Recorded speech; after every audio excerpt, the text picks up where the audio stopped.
Sabay-sabay nating alamin ang sekreto tungo sa matagumpay na pag-aalaga ng mga gatasang kalabaw. Maalab na pagkakarabawan. Maalab na pagkakarabawan. Hatid sa atin ng Agricultural Training Institute Region 12 at sa pakikipagtulungan ng Philippine Carabao Center. Matuto at mag-aral kahit na nasa bahay ka lang. Makinig at manood sa mga radio stations at Facebook Live tuwing Webes ng umaga, alas 9 hanggang alas 10. I-search lang ang Agricultural Training Institute Facebook page para sa makaragdagang impormasyon. O, bawal umabsent ha, at sabay-sabay tayong maging maalab sa pagkakarabawan.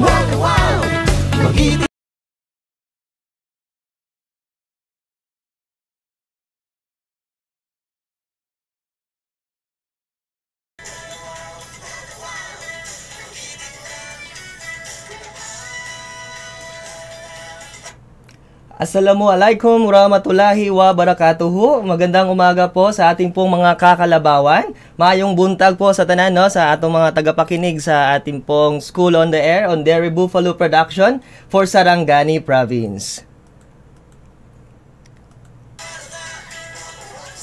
Ang eskwelahan sa radyo para sa ating maalab na pagkakalabawan. Ako po si Errol Chris Ailas Piñas, Agriculturist 1 ng Agricultural Training Institute, ang inyong kaagapay sa tagapaghatid ng makabagong kaalaman para sa gatasang kalabaw. Ang ating programa ay hatid sa inyo ng Department of Agriculture, Agricultural Training Institute Regional Training Center 12 sa pamumuno ng aming masigasig na OIC Center Director, Dr. Jessie B. Baldea, katuwang ang Philippine Carabao Center at USM at Department of Agriculture Regional Field Office 12 at ang Provincial Government ng Sarangani. Tayo po ay mapapakinggan dito po sa himpilan ng 107.1 Max FM Gensan at live na mapapanood dito sa ATI RTC 12 Facebook page at PCC at USM Facebook page. Para sa inyong mga pagbati, tanong at mensahe, text lamang po ang sa numerong 0917-107-4330 at maaari din po kayong mag-comment sa ating pong Facebook Live. Pero bago po ang lahat, batiin po muna natin ang mga aktibong tagapakinig ng ating pong Facebook Live at mga texters mula sa iba't ibang barangay po ng Sarangani na sasako po na itong School on the Air on Dairy Buffalo. Ayan, magandang umaga po, no, sa ating pong tagapakinig sa bayan po ng Sarangani, sa probinsya ng Sarangani, especially sa Malungon, Alabel, Malapatan, Glan, no, at sa mga SOWA listeners natin. Ayan po, at syempre huwag kalimutan na i-text o i-chat ang inyong attendance, no, sa ating pong mga SOWA coordinators. Mahalaga po ito upang maitala ang inyong partisipasyon at makatanggap kayo ng sertipiko pagkatapos ng ating programa.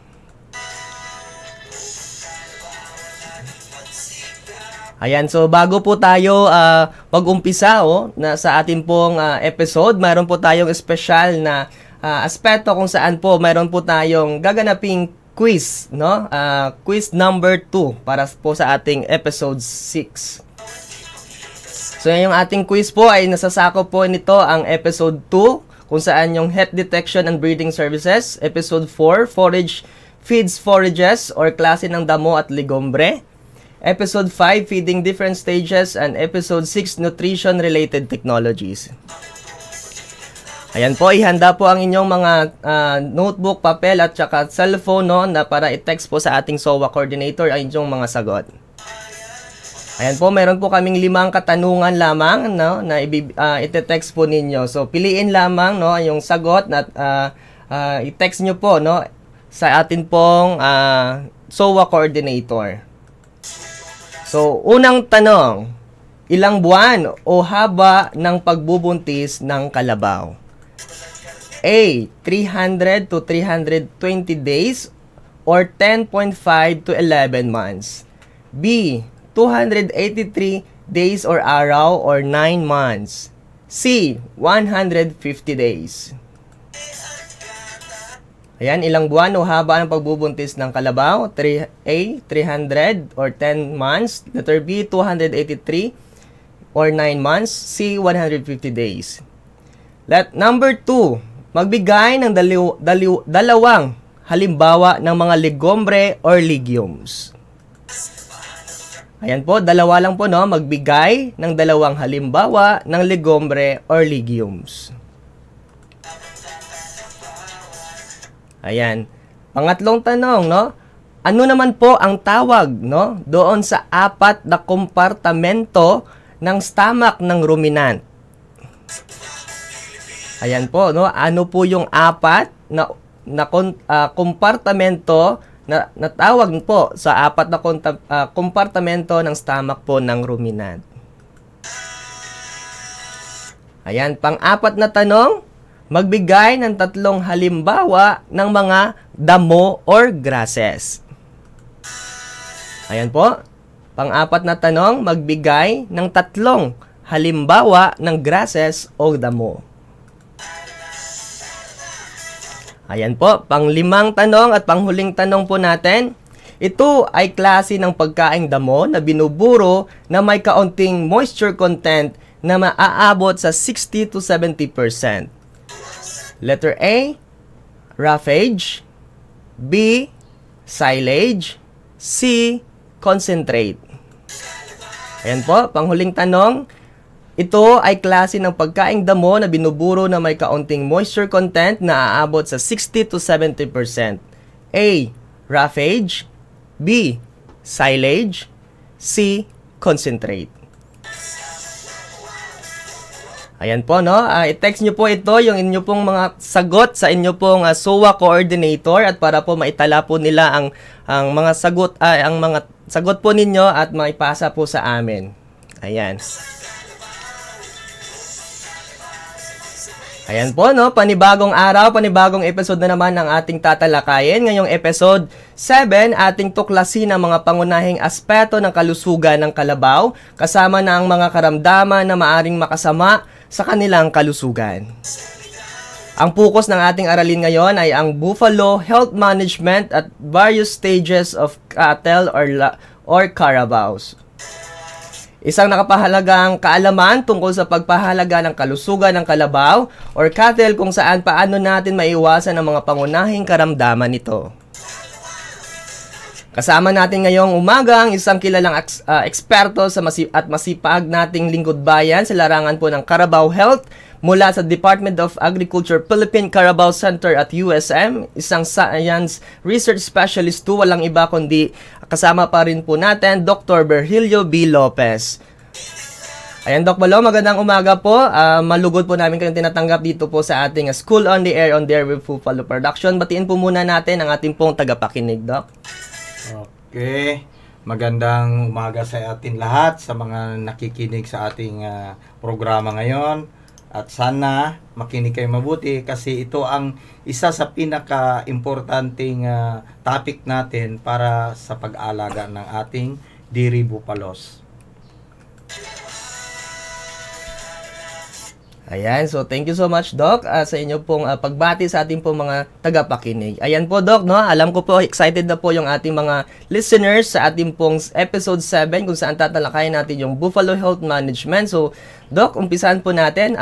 Tanong, Doc, una nating alamin ang mga pangunahing aspeto at ng kalusugan ng kalabaw. Ano ang mga dapat nating batayan at paano natin ito mapapanatili? Ayan po, Doc. Okay, so mag-start tayo sa pagkahulog ng ating anak na kalabaw, no, or nati. So mag-start tayo sa pagdi-disinfect sa mga area or saan yung pwede natin siyang ipanganak, no. 'Yun ang kailangan natin. Dapat malinis yung kanilang maternity barn. Gaya ng sinabi ko sa last episode noon, na kailangan ihanda natin kung manganganak na ating kalabaw. At saka, siyempre, pag manganak yung kalabaw natin, dapat malinis na yung dudo niya. Linisan na natin. Kailangan punasan natin ng malinis na basahan na kung pwede, hindi natin lagyan ng disinfectant or sabon, no, yung paglilinis. Yung normal lang na dry na walang amoy para walang effect. Kung minsan kasi ayaw nilang magdudo na sa dudo ng nanay nila kasi may naamoy silang iba. Then, avoid yung mga madumi sa lugar kung saan manganganak ang ating kalabaw. Then, kailangan yung caretaker natin, kailangan alam niya kung kailan manganganak yung kalabaw natin para kung kinakailangan ng kanyang assistance, kailangan rin na nandoon siya sa oras na yon para kumbaga ma-prevent natin yung pagka-loss ng ating calf or yung nati. Kasi karamihan kung alimbawa man nagkahirap manganak na baliktad or hindi maganda yung position, yung paglabas niya, kailangan kasi natin i-reposition yung tama, then saka natin guguyuron. So yung assistant na sinasabi ko dito, yung kailangan alalayan natin kung nahihirapan, kailangan guyuron na natin na atakin natin ng sabay sa kanyang pag-utong. Kasi may technique kasi yan kada utong guyod ka rin, ganon. Kung halimbawa man hindi siya nag-utong, wait ka muna, ganon, para hindi siya ma-stress na mabuti. Kasi ang problema natin sa mother cow natin ay yung stress na mangyayari. So kailangan, kung halimbawa man hindi na makaya ng caretaker, so seek for advice na or help sa ating veterinaryo. 'Yun ang kailangan natin. Then punta tayo sa guides, no, kung paano natin alagaan yung bagong panganak na. So sa normal way natin na pag-aalaga, kung napanganak na yung calf natin, pinapabayaan man natin yung nanay na linisan niya. Hindi naman kailangan na i-assist natin. Kung yung mother niya ay mayroong mother instinct na tinatawag. Mayroon kasi yung mother pag kanya hindi na siya maglapit. So dapat yun na yung time na kailangan natin i-assist na rin yung pagpupunas, pag-alis ng mucus sa kanyang nose, no? Kailangan malinisan kasi kung mayroong problema sa yung barado, no, nababara yung ilong niya, kailangan maalis natin yon.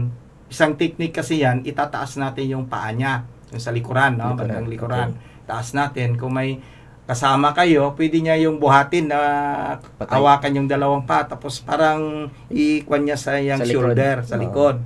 Tapos medyo i-jerk konti para lalabas yung mucus na naiiwan sa kanyang nostrils. Okay. At sabayan natin ng punasan. Okay. Pangalawa, pag okay na, no, nakainga na, normal na yung parang kanang mata niya, hindi siya na parang nakakatulog, active na, yun na, puputulin na natin yung umbilical cord or yung navel cord, no, navel cord.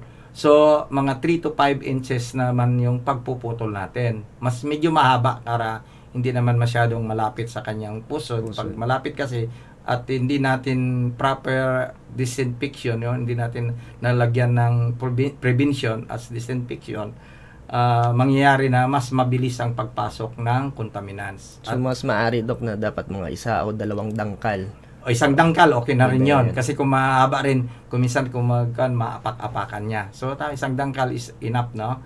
At kailangan natin talaga malagyan ng yung Providon iodine. Kung may tincture of iodine kayo, okay lang yon. Kasi yun ang kumbaga most concentrated, no? Compare natin sa Providon ngayon.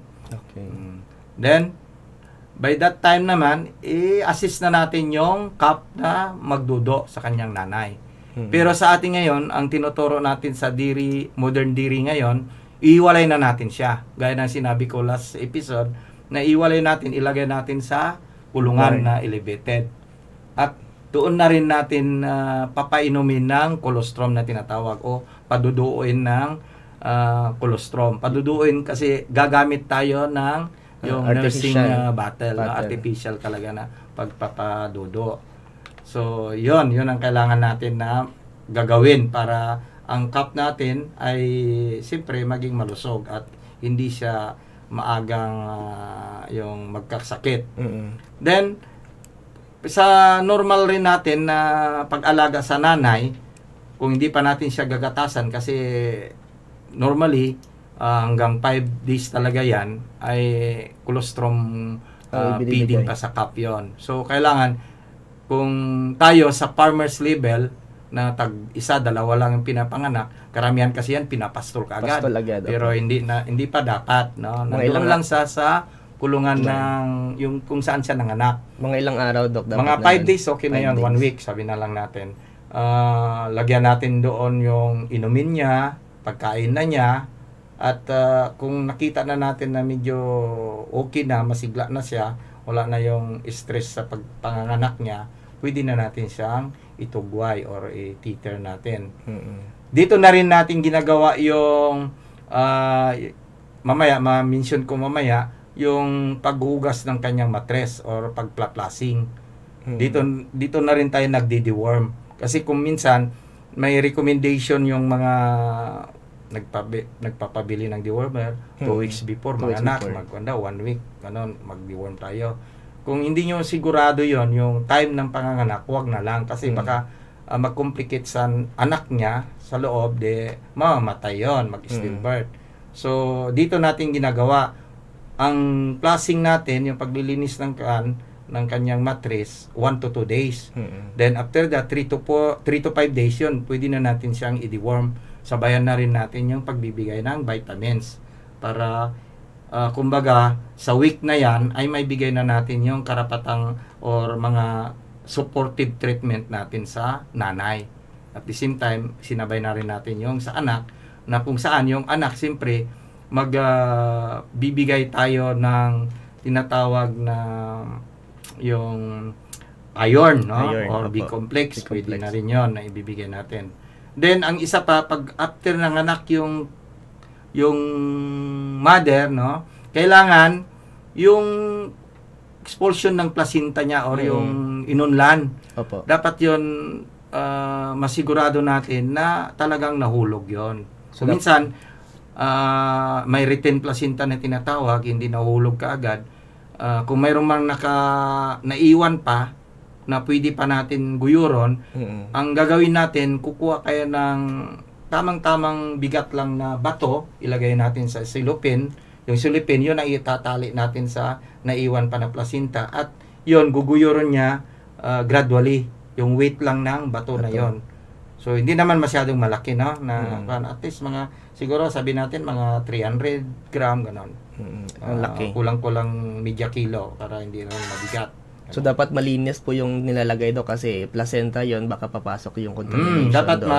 mahaba yung ibibitay natin. Pero Para hindi naturally, babalik. Doc, is lumalabas lang talaga yun siya. Normally lumalabas. Pero kung minsan, yung detachment niya medyo matagal at pag hindi naalis lahat yon, magkuan kasi yon, mag-stay sa loob at mag-decompose yon or magkuan ng kumbaga mabubulok. Pag nabulok yon at mayroong mangyari na bacterial multiplication sa loob, mag-cause yun ng infection na sa bacterial infection. So yun na yung cause ng possibility pagkamatay rin ng ating inanay, no? Kasi may bacterial growth na marami na nag-cause ng fever, ganon, mga pus formation. So mag-cause yun ng irritants at kwan sa kanila, no, intoxication. So pag kwan natin ang no, na at least mga 3 days kanina na sinabi ko, 3 days, pwede na natin siyang as early as possible, ma-airnatsan na natin siya, malagyan na gani ng airtag. Kami kasi naglalagay kami doon 3 days to 5 days, maglagay na kami. Kung maramihan kasi yung anak ng kalabaw. Pero kung nag-isa, dalawa, okay lang, pwede naman may delay yun kasi na-identify nyo naman kung sino sa kanila. Lalong-lalo na kung babae lalaki yung anak. No? Pero kung dalawang babae, yun ang problema mo. Kung magkamuka, kung minsan hindi mo makanya, lalo na magsabay. Pagitan lang ng mga 1 week, mahirapan ka makilala yung sino yung nauna at saka nahuli sa kanila. Okay. Then, importante yung i-groom natin yung natin. Yung groom na sinasabi natin, yung palagi siya dapat malinis na yung dry. Kasi kung nababasa, ganyan, magkalibanga or magdiarrhea, ganon, siyempre yung manure niya magdikit sa kanyang katawan. Dapat malinisan natin yon. At the same time, i-dry natin siya para ma-avoid yung mga problem natin na mga early na mga sakit nila like respiratory at yung scouring na tinatawag na diarrhea. Okay. Then, kailangan rin natin silang i-exercise. Kaya nga, kahit na nakakulong, pwede natin ilabas-labas kung may time ka, ganon. Pero kung wala, yung kulungan na lang, medyo palawakin na lang natin pag medyo lumalaki na rin siya. So, sa next episode ko, malalaman natin yon, no? Kung paano palawakin yung space requirements nila during yung nasa kulungan sila. Okay. So, ganon. Then, yung paggagawa natin ng kulungan, halimbawa man, medyo magara, no? Kailangan pinipinturahan pa kuminsan. Kung minsan binabawal natin yon kasi may mga pintura kasi na mag-cause rin ng poisoning or contaminant sa kanila. Baka malik or lalo na yung lead base na mga pintura. Yon, makakos yun ng poison sa kanila. Kaya ingatan natin. Ganun. So sa picture sa natin na sa Facebook Live, makikita nyo yung paano pinapadudo ng colostrum. Yung first 2 weeks. Kasi sa 2 weeks dapat bibiron, pero dapat mag-shift na tayo sa bucket later on. Yung sa timba na natin. Yan.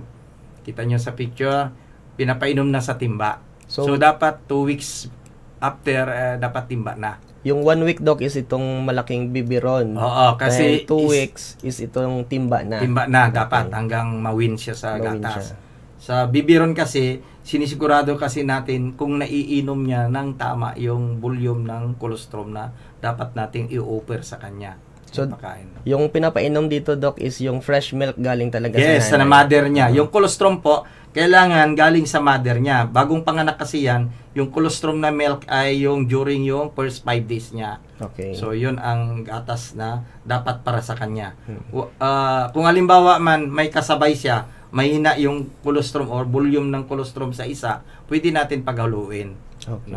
Wag lang siyang yung ma-deprive or yung maliit, hindi niya na kukuha yung volume, yung sustainability nun.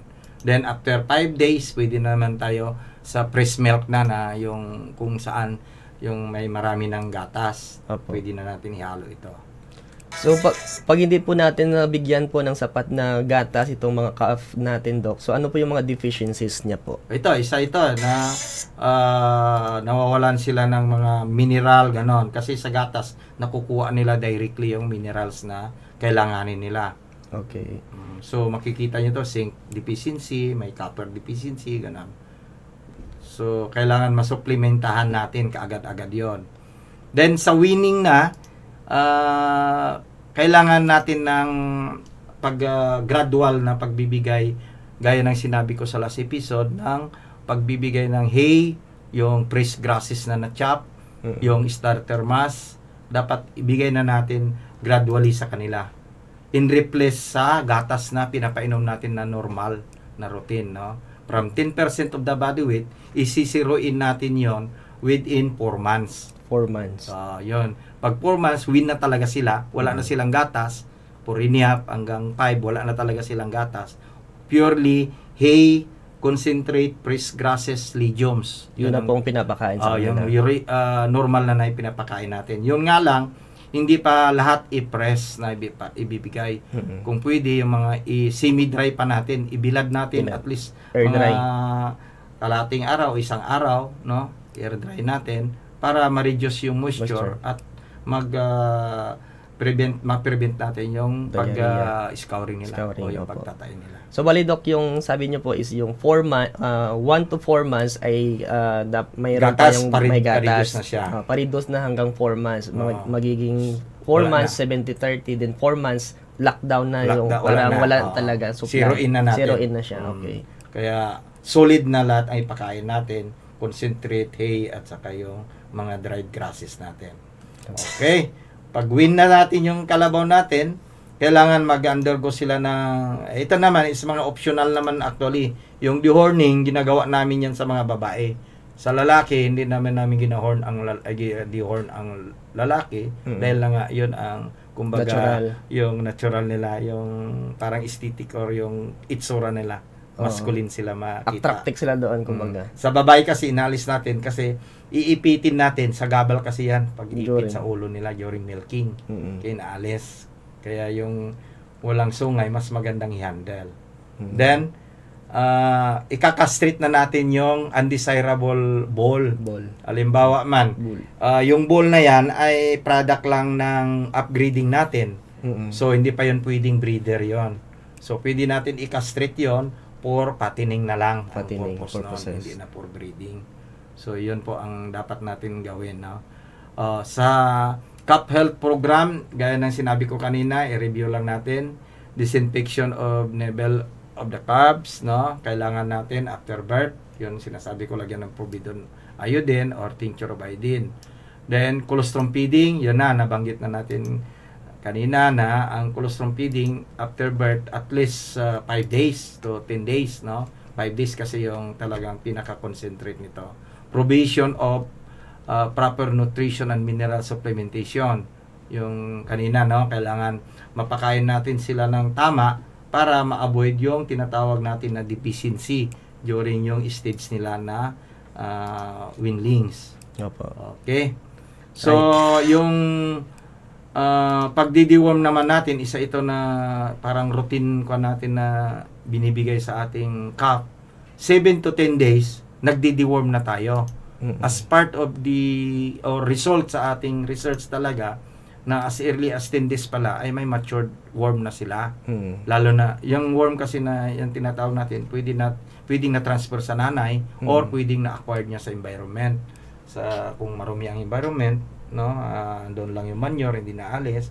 Tapos may mga parasite doon, makakain nila, or mismo yung grasses natin, no, na hindi naman masyadong yung ginagamit na pang titering or greasing. Doon na kasi nagapupo yung mga kalabaw natin. So may tendency, may positive doon na parasitic animal, so i-spread niya yon. So kakainin ng mga younger natin, so magkakabitok siya. Then yon, pwede natin i-deworm siya ng albendazole, ivermectin, libamisol, ganon. Then ulitin natin after 3 weeks. 3 weeks. So ibig sabihin 7 days, mag 1 month na siya ulitin. Saka noon yung mga old method natin, 1 month gina-deworm natin. Ngayon may namamatay 3 weeks pa lang. So ngayon gi-study natin sa PCC na. So 7 days at as early as 10 days pala may mature na. So 7 ka magbigay. Okay. Para wag mo na pa mature din 'yon. Papatayin mo na. Okay. So tama po ba, Dok, na hindi dapat isang tawag dito, yung albendazole na paulit-ulit lang siya in the whole year or the whole life niya? Sa whole life niya, kung pwede, iba-ibay natin. Kung halimbawa roundworm man lang, pwede tayong libamisol lang. Ivermectin, gano'n. Kung may mga roundworm at the same time mga external parasite. Then yung albendazole is a broad spectrum, no? So lahat ng parasite alos sa kanya ito papatayin niya. So i-alternate lang natin albendazole, ivermectin, libamisol, gano'n. Kung ano pa, kung may tama naman sa fasciola, lalo na sa expose sa infection ng fasciola, yung triclabendazole naman ibibigay natin. Okay. Ang alternative lang niya na isa, yung albendazole, kay broad nga ang albendazole. Ang problema lang sa albendazole, yung yung stage lang na last stage lang, yung adult stage. Ang kanyang napapatay.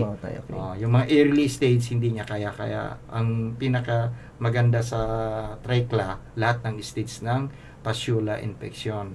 Infestation. So, yon. Aside sa deworming, dapat magbigay tayo ng minerals and vitamins at supplementation sa kanilang kalusugan. So, number 1 sa ruminant natin, kailangan natin ng vitamin E, DE actually. Ang vitamin B complex, nasisynthesize na nila sa pagkain nila sa mga grasses. So, bihira lang natin ibigay ang B complex kung talaga impaired, yung may problema na talaga sa kanilang digestion. Kaya nagbibigay tayo ng B complex. Kaya pag nagdadala kami ng vitamin supplementation sa pill, EDE talagang dinadala namin palagi. Kaya very con yung Viton na product. Hindi ko pinopromote pero very obvious na yon ang talagang well-known sa ating mga livestock technician. Then, yung vaccination naman, dapat yung pagbabaksin natin ng hemorrhagic septicemia mag-start sa 4 months old. 4 months old. Then magbo-booster tayo sa 5 months old. So 1 month booster tayo. Then every 6 months na po 'yon. Okay. Okay. Sa mga natin, no, sa ibang mga province, sa mga madalang na rin silang nagbabakuna ng Imosep. No? Hindi ko lang alam. Pero dapat magbakuna pa rin tayo dahil itong sakit na ito ay hindi pa na-eradicate sa atin, sa mga animals natin dito sa Pilipinas.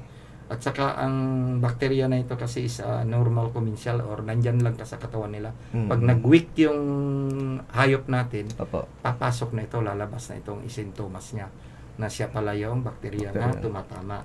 So kailangan bakunahan natin para hindi na sila makapinsala. Kahit na ma-stress sila, kayang i-resist yung kalabaw natin, yung sakit na yan. Ayan, sir. So, bago po tayo magpatuloy, Doc, no, atin po munang pakinggan ang mga maikling paalala.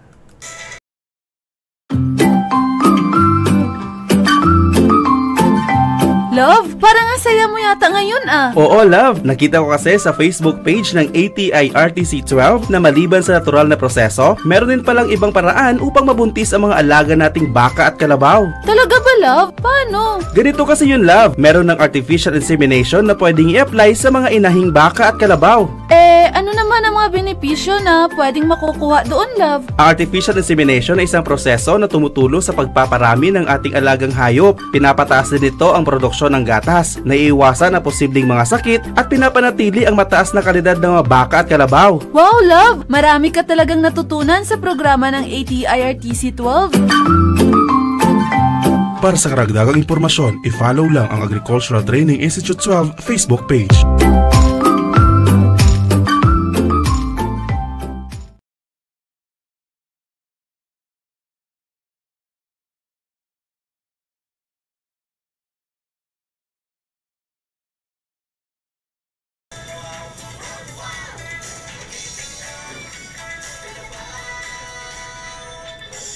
Ayan po, tayo po ay nagbabalik dito sa ating School on the Air on Dairy Buffalo Production.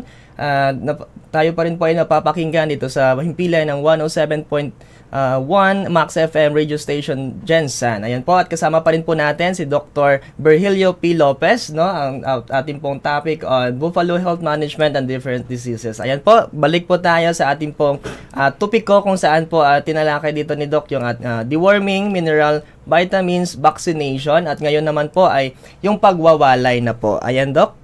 Okay. So, winlings tayo, no? Ang winning natin, dapat walay natin 4 to 5 months. Gaya ng sinabi ko kanina na mag-off na siya ng gatas. So, pwede na natin siyang iwalay. Or, sabi natin, pakainin na ng normal na pagkain ng ating kalabaw. Yung grass, hay, concentrate, legumes. Yun ang pwede natin pakain. Then, dito rin yung tinatawag natin identification, yung pagbigay ng permanent identification like yung cowlick, yung credential tayo sa ating kalabaw or yung mga younger natin, ika-cowlick natin yon, ilalagay sa credential nila na siya talaga yung kalabaw na yan, walang iba. Through yung identification saan na locate yung cowlick na yan. Cowlick. Yun yung parang ariporos, Doc. Ariporos.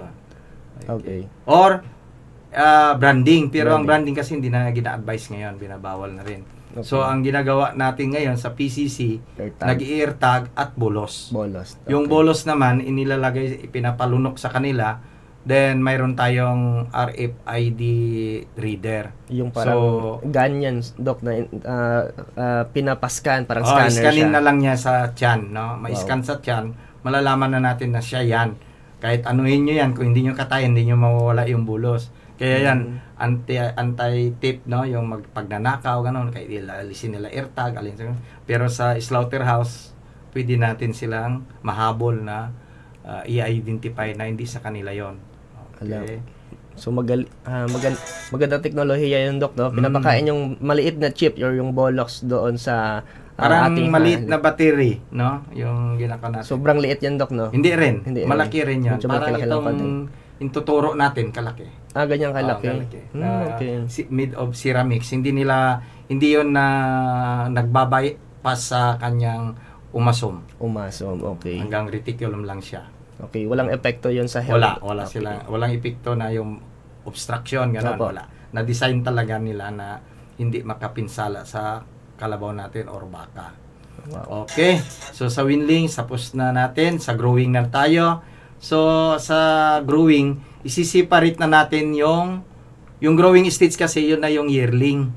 14 months, 12 months above, no, to 14, hanggang sa kanilang malapit na silang yung puberty. Before sila, kung sa tao pa ito, adolescence ito na stage, no, yung mga high school natin. Mga 1 year na pa ito, Doc. 1 year above na ito. Yung yearling natin. Hanggang 18 kasi below, yun na yearling pa natin. Yung 18 above is breeder na animals na. So dito, ay iwalay natin ang babae lalaki. Kay possibility, may mga early puberty talaga na yung lalaki natin, pwede na niya mabuntis na rin yung babae. Pero improper time pa yan. Hindi pa tamang oras na pag-breeding. So iniwalay natin. Then, kung doon na tayo sa 18 months above, no? Ito, yun na yung breeding na sinatawag natin. Mag-undergo ng yung topic ni Sir Jeff, na yung heat detection, breeding, ito na yung stage na topic niya. So, ang kalabaw natin, kailangan mag-weigh siya ng at least 300 kg. At least naman matured siya ng 2.5 months. Ay, 2.5 years old. 30 months na equivalent. So, kailangan may 300 kg siya. Ibig sabihin, matured na, ready na siya na mabubuntis. Pwede na siya mabuntis. Sa baka naman, i-compare natin, 18 months to 20 months, pwede na siyang pabridan na rin yung baka. Mas early kasi ang baka ang maturity. Kaya, yon, pwede, maliliit pa lang, at least, sila naman, 250 pwede na. Kilogram nila. So, ito, mag-undergo ng pregnancy diagnosis ang mga calf natin, mga breeder natin, para malaman natin kung matured na, pwede na silang pabuntisin. So, mag-PPD tayo. Then, dito na yung natin, no? Kailangan masilik na natin yung magagandang hiper natin for replacement sa kahon natin. Yung may mga kasi na mga babaeng kalabaw natin na pag kahit na matured na sila, mag 3 years old pa lang gani, maliit pa yung matres. So, yun ang mga gina-reject na natin or kinakal for patining na rin yon, kung ang purpose niya ay for meat na lang talaga. Okay? So, yung i-recall lang natin yung lecture ni Sir Jeff, ano ang sign ng paglalandi. Ito yung swelling, redness of the vulva, or joke namin, smiling of the vulva. Okay. Then may mucus discharge, standing still while mounted by other animals. So, ibig sabihin, di siya tumatakbo pag sampaan siya. Then restlessness, making sounds, yung parang maingay, yung medyo siya, hindi siya mapakali. Frequent urination, no? Kalit-kalit, mag-i, kalit na naman, mag-i, ganon. Then, isang nakikita natin, sabi nila, alalag, kasakit ang kalabaw ko, hindi na kumakain. Yun pala, temporary lang yan. 1 to 2 days. 1 to 2 days. Na magkain, pero maliit lang. So, yun ang palatandaan rin natin na naglalandi ng kalabaw natin. Kung makita natin na hindi naman, wala naman tayong mapan sa kanya na yung mga limping, gano'n. Kung yun lang, loss of appetite, possible naglalandi siya. Kung nabuntis naman ang kalabaw natin, during sa kanyang early pregnancy, imamanage na natin siya. Kung hyper siya, kailangan itansya na natin yung tamang pagkain niya. Kailangan proper talaga. Hindi pwedeng ad libitum kasi ito. Controlled natin. Yung masustansya talaga ang ibibigay natin ng mga pagkain. Paano natin masabi na masustansya? Yung mga grasses natin na mataas ang kanilang nutritional value. No? Gaya ng mga legumes, kailangan natin magbigay ng legumes para masustain yung protein needs nila sa kanilang pangangatawan. Then, yung sa mukha naman, buntis natin na matured na or sabi natin medyo nasa middle and malapit na manganak, kung pwede no, hindi na natin siya tawag yon, ipastol sa malalayo. Doon lang sa malapit na lang natin na pasture area. Kung kulong man siya, kailangan makontrol, hindi naman control, kundi mabigyan natin ng tamang nutrition, din yung tubig always nandoon sa kanyang kainan, sa kanyang kulungan. Mahalaga kasi yung tubig sa kanila, para makontrol yung heat, at the same time hindi sila yung kumbaga madaling mahapo. Ganon. So yun lang, kailangan hindi natin sila ilayo kung halimbawa buntis naman sila. Then kung yung buntis natin at malapit ng manganak, gaya ng sinabi ko sa last episode rin doon sa ating nutrition doon, kailangan prepare na natin yung maternity barn. Ibig sabihin, gagawa tayo ng, kung halimbawa man yung hayop natin hindi natin kinukulong, dapat gagawa naman tayo ng kulungan as sa amin naman as requirements talaga sa mga binibigay namin ng mga kalabaw. As requirements nila, kailangan mayroon silang pabahay. Yun, topic natin sa next week yun. Na episode, yung pabahay. Kailangan may maganda rin. Hindi naman talaga yung tinatawag natin magara, kundi matibay, at the same time, it serve the purpose na may landungan sila, yung shade sila, hindi sila mainitan, hindi rin sila maulanan. Kasi yun ang importante kasi para hindi sila magkasakit. Then, kailangan yung maternity barn, kung pwede, maglagay tayo ng litters or yung pwedeng yung beddings god na yung rice hull, pwede, or mga na-chop na mga bagaso. Bagaso, pwede yun. Para magiging malambot doon sa lugar, at the same time dry. Yun ang importante, i-dry natin. Then, yung observation kung malapit na siya manganak, gaya ng sinabi ko kanina, kailangan may yung caretaker nandoon palagi para yung assistance na mangyayari during difficulty of yung panganganak, nahirapan siya manganak, mayroong mag-assist. Kailangan, at saka kabisado niya rin kung ano yung palatandaan bago siya manganak. So ito yung usual sign. Reduced appetite, di na siya nagkakain. Kay manganak na pala siya. Distended udder, lumaki na yung udder niya. Talagang utong na yung tits niya. Lalabas na yung gatas. Gatas. Kung pigain mo, talagang may gatas na, may colostrum na lumalabas na. Then, swelling and congestion of the vulva. So, karamihan sa atin, yung vulva talaga ang binabantayan natin, parang ubag na masyado.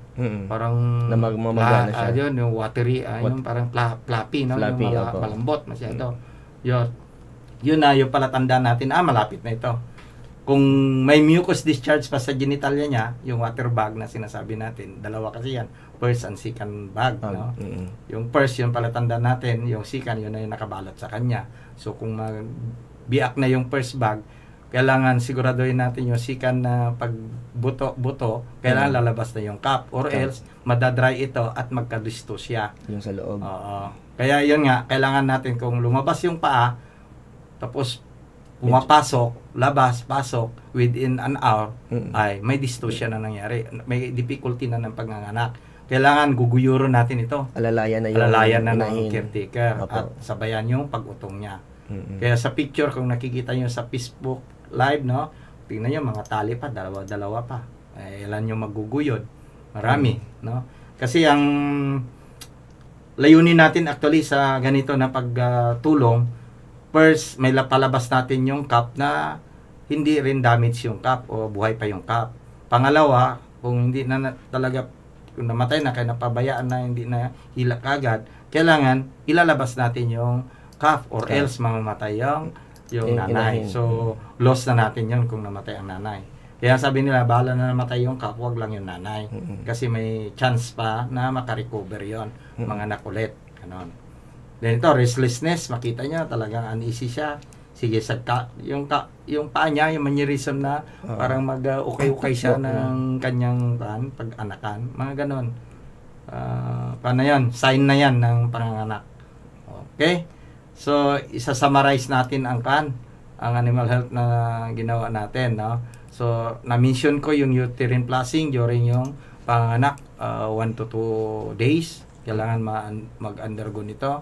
Ito ay tinuturo natin sa mga basic EI technician natin. Opo. Meron silang kanito kasi part, yung pag kumadro na kung sa tao pa, tinuturo na natin sa ating EI technician na marunong rin sila mag-assist ng mga anak, marunong rin silang magraspa. Raspa kasi itong uterine flushing. Pero hindi yung raspa na talagang kudkudin natin. Pero ito yung small on flushing lang.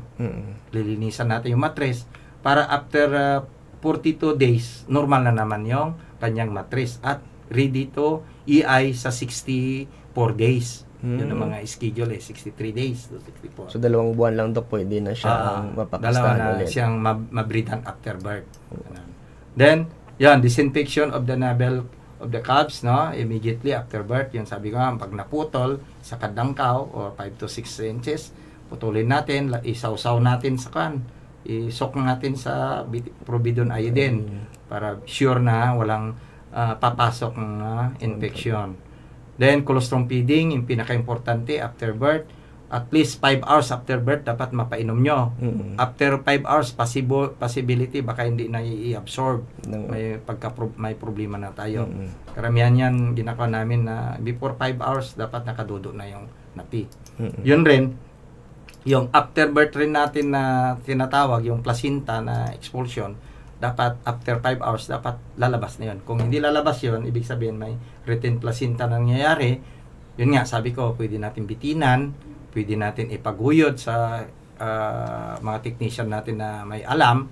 No? Kailangan, kan rin yun, di kasi madetach basta-basta yun. Kaya bitinan lang natin muna para madetach ng normal. Okay. Then, test for sura sa lugar kung mayroong tinatawag na outbreak.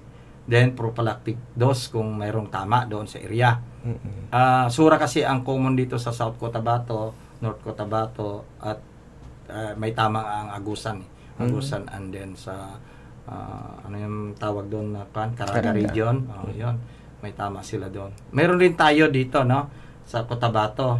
Yun nga, yung na-deliver 1 month ago, mayroon kaming isa.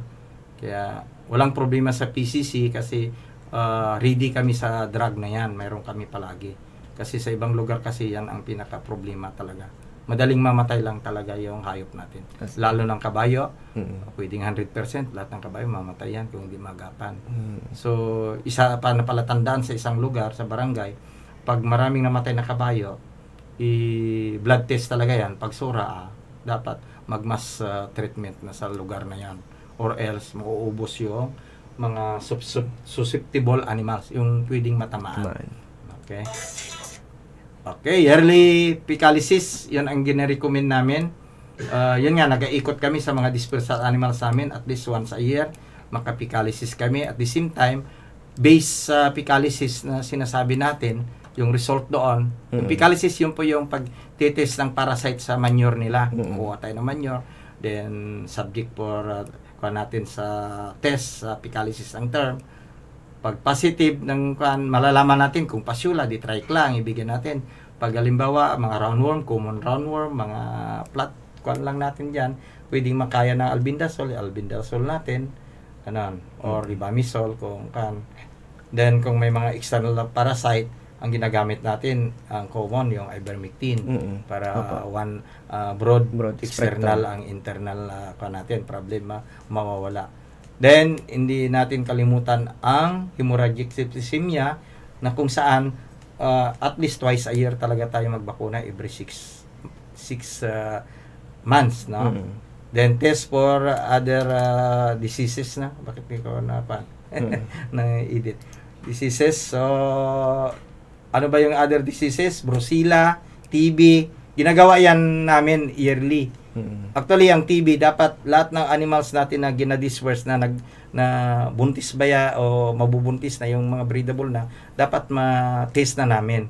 Kasi kung positive sila, hindi na sila magpadayon o diri na animals. I-eradicate natin yon to avoid. Kasi sa ngayon, hindi pa na-eradicate ang TB. That is a zoonotic disease from human to animal to human. Kaya mahirap yan na sakit kung may tama. Okay? Then dito na rin sa age na yung 1-year-old natin or yung sabi ko nga kanina, yung mga weanlings natin, mag-sorting na tayo according to age of size para sa pag-alaga natin, hindi sila saksak sinagol, yung malaki at maliit. At the same time, doon na rin yung sabi ko kanina, mag-sort tayo ng replacement ng stock kung siya ba yung babaeng kalabaw na pwedeng pang-breeding or yung sabihin ko nga kanina, underdeveloped yung matris niya, hindi na natin ipadayon to breeder. No? Then yung bulog natin, product ng upbreeding lang, hindi yung pure breed natin, wag na natin gamitin sa pag-breed or else babak cross tayo. Ibig sabihin, babalik na naman yung laki ng kalabaw natin na mas maliit sa 400 kg. So, yon ipapatin na lang natin. Then, yung milking, during milking, ipukan ko na lang milking. Kung nagagatas na tayo, kailangan after milking, magbigay tayo na yung tinatawag naman disinfect tayo sa teats. Sok natin, yung lagyan ng betadine. Pag nakuha na natin yung gatas, isok na natin yung mga teats, no? Apat yan. O portoy. Totoy man lang sa tao. Portoy yan. Then, cleaning of the animal pens, yun na importante yan, other facilities. Always, no? Wala sanang manure sa loob ng kulungan, kandosin yun, ilagay sa isang lugar kung saan kayo nagagawa ng vermicomposting or decomposition method, ilalagay sa medyo may kalayuan sa kanilang housing or facilities.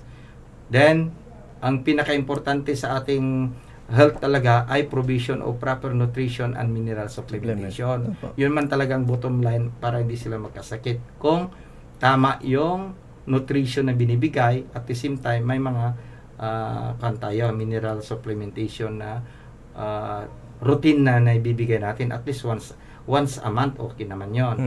Pero yung proper nutrition, dili yon, walang yon, walang kumbaga holidays noon. Kasi araw-araw kumakain. Araw-araw yun ang pagkain mo. Then, siyempre may mga ration tayo na tinatawag. Yung na-mention ko na ng last episode ko. May TMR tayo sa yearling, may TMR tayo sa breeder, may TMR tayo sa mga buntis. Ganon. At saka sa calf. Okay? So, ito yung isang last slide ko. Clean milk production. So, saan mag-uumpisa dito? Konsiderasyon, no? Management number one. Siyempre, pagmamanage talaga sa animal natin, lahat-lahat na facilities, tao. Then yung health, yun nabanggit natin ngayon na episode, health. Hygiene, kasali na sa health yon, sa paggagatas, lalo na sa paggagatas, hygiene, tao, at saka yung hayop. No? Then yung milking method, kailangan tama. Then, avoid natin yung contamination. Then yung retaining quality, kailangan ma-maintain natin yon na quality talaga siya.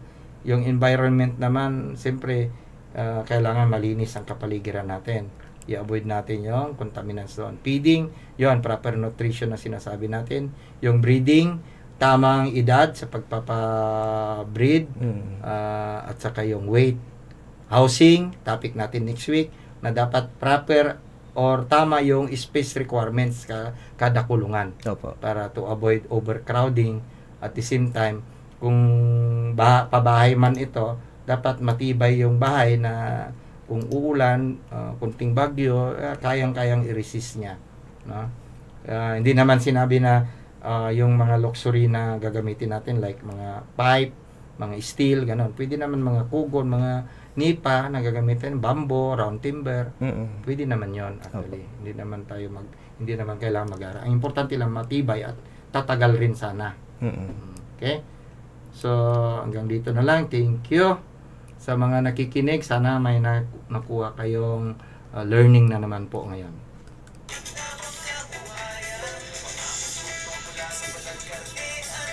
Ayan, maraming salamat po Doc Balong at marami po kaming natutunan po sa inyong pong topiko about sa buffalo health management and various stages of cattle and dairy buffalo. Ayan po sa inyong pong malinaw na papanahong pagpapahagi ng kaalaman patungkol sa maayos na pagpapalaga ng ating gatasang kalabaw. Ang dairy health buffalo management or of various diseases ay hindi lamang technical na gabay, ito rin ay ang nagbibigay halaga sa bawat aspeto sa kalusugan ng ating pong alagang kalabaw. Yan po, Doc, baka mayroon po kayong mensahe sa last message po, or what I mean is yung para po sa ating tagapakinig po. Gaya ng sinabi ko sa aking topic ko, mahalaga ito na topic kasi ito yung management sa health at the same time yung nutrition ng ating hayop. Ito yung kumbaga karaniwan natin na gagawin sa kanila during their different stages.